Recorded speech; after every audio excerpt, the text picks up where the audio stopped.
Before we do the side view, let's go up in the air and look down on this car rounding a curve.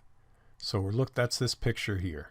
Here's the vehicle, and it's moving in this direction, and it enters a curve like this.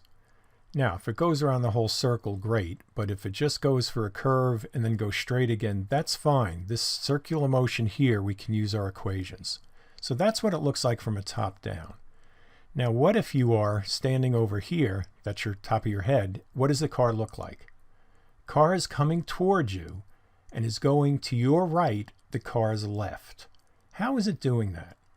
Well, the driver turns the wheels to the left. So you need a force to push him to the left. And what that is, that's the friction force between the ground and the tires.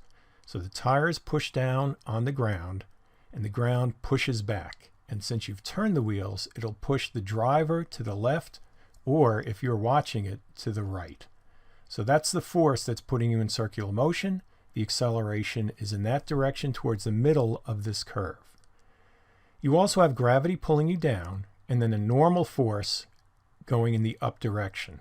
So the ground's doing a couple things here. Ground pushes you straight up with a normal force, and it also has a friction force that pushes you to make you go in a circle.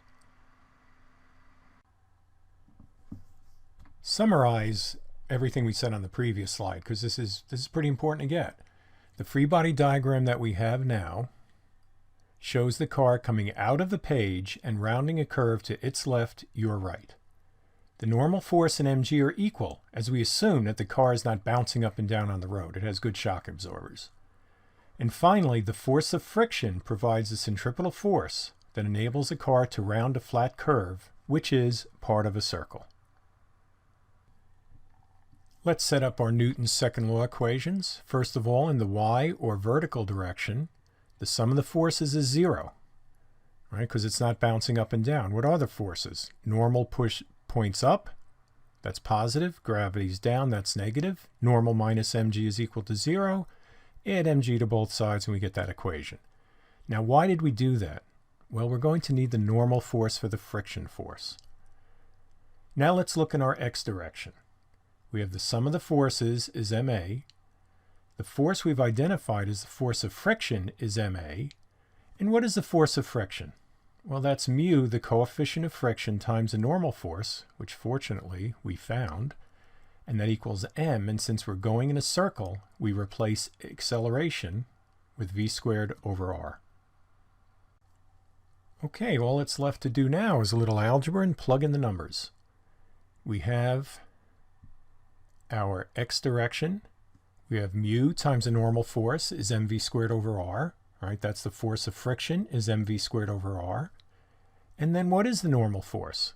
Well, it's mg. So we plug that in, and we have mu mg is mv squared over r. What's nice about that? The masses cancel. It doesn't matter what the mass of the car is, at least for this level of physics. So we have mu g is equal to v squared over r. And what are we trying to solve for? The coefficient of friction, which is mu, divide both sides by g. And here we go. Here's our final equation. We plug in the numbers, and we get a coefficient of friction of 0.23. Now, we can't say whether that's correct or not, but we can say it's plausible because it's less than 1. If we got an answer of like 20, that would be wrong, and we'd know we'd have to go back. And what else do we want to say about this? We've got the coefficient of friction. Yes, another advertisement for solving everything algebraically is once I have this formula, I can then say, well, what if I change the radius of the curve? Do I need a bigger coefficient of friction or less? What if I change the velocity? What's going to happen? Everything is in that equation.